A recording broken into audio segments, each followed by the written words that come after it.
Shalom Aleichem, everyone. We're continuing Hachsek's learning of the Pele Yoetz. Today is day number 105, and we are in the midst of the chapter of Bas, about a daughter.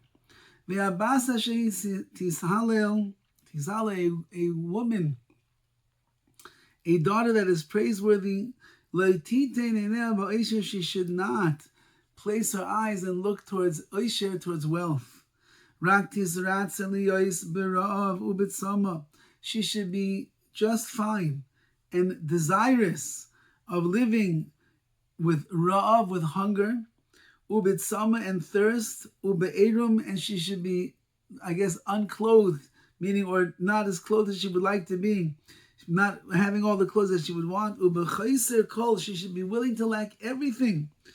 V'yechelka im Talmid Chacham Hashem, if she'll be zeichet to marry Talmid Chacham, someone who fears Hashem. And therefore, a woman that is married to a Talmid Chacham has to train herself. She should have good eyes, which means she should look favorably upon things. She should not be so particular that she wants all these pleasurable foods and the like.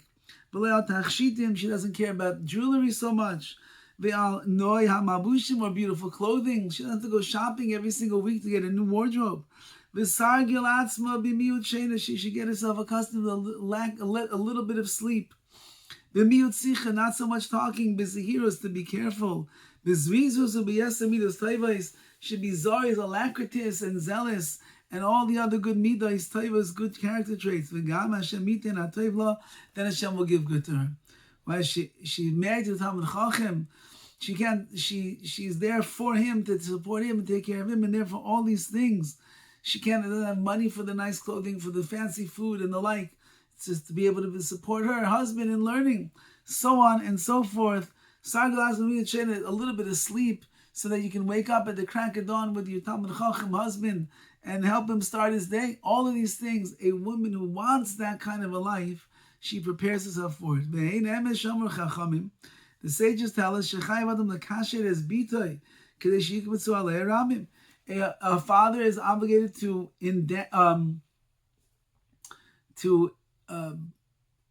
make his daughter look beautiful with jewelry and the like, so that the men will jump on her, meaning that they will want to marry her. That's what it means. But a daughter that is yiras Hashem, that has fear of God, she should not be seen in front of single men and the like. Of course, if she's wearing makeup and jewelry, she looks pretty. She should not be seen by other men, those bachim, young boys in yeshiva and the like. Not only that she should not cause them to have thoughts of sin, of doing sinful things with her,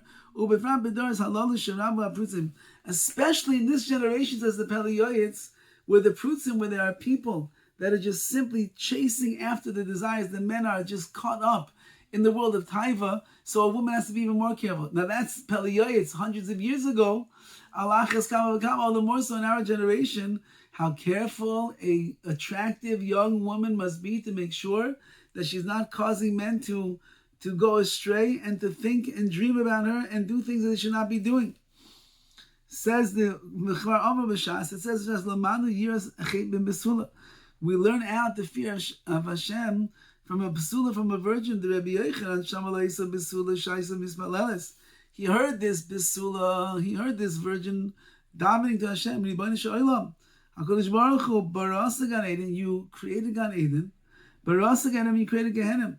Barasa Tzadikim, you created Tzadikim. Barasa Hashem, you created wicked people. Yiratzam Avanecha, may be your will. Hashem Elokeinu Elokeinu V'Seinu, Hashem our God and the God of our forefathers, She'al Yikashlu Bi B'nei Adam, that men should not stumble through me. This is the tefillah of a woman. She doesn't want to be responsible for men having Yehorim, the wrong thoughts, improper thoughts, doing things that are improper, dreaming about this woman that he saw walking down the street.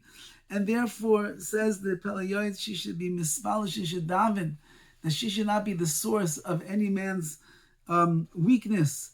The story is told about the mother of the Maharal. The Maharal Miprag was one of the greatest giants of Torah that we've seen in the last 500 years. His mother was a very beautiful woman. And she was once walking down the street and she noticed that there was a man that was watching her, and everywhere she turned, he turned with her, and she finally was able to escape. But she realized she was so beautiful that men were turning their heads on the street, which she was very uncomfortable with. And she davened to HaKadosh Baruch Hu, Hashem, please remove the beauty that I have so that I should not be responsible anymore for causing men to sin. And sure enough, lo and behold, her natural beauty that she had ended up leaving her, and she became much less of a beautiful woman. And that was all because she wanted to make sure that she didn't cause another man to do sin. Says the Pele Yoetz further over here. Fine.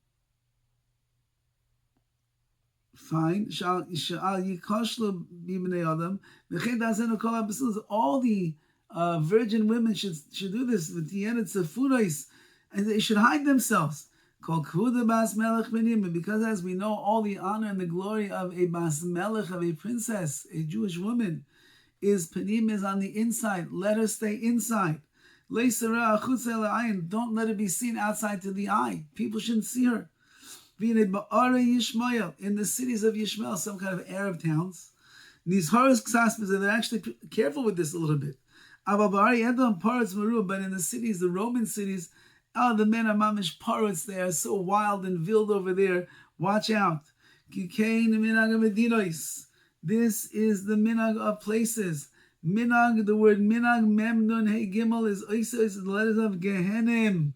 The same word for the same letters that we use for minhag, for custom, is the same exact letters for Gehenim, which is that world down there. And therefore, a person has to be very, very careful over here.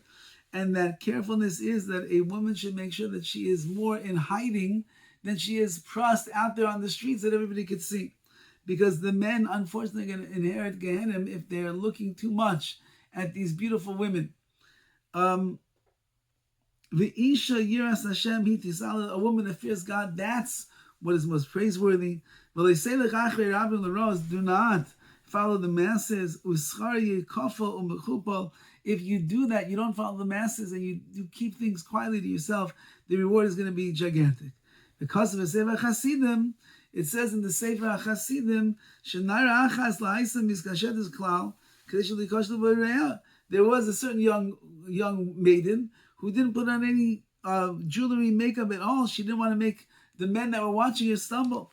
As a result of that, she merited to have a beautiful zivug, a wonderful marriage partner, chacham v'chasid. He was wise and he was pious. And therefore, says the Pele Yoetz, how careful women have to be to make sure that they're not doing things that are turning the heads of men and causing them to look too much at her instead of being absorbed in their wife and the like. All the best.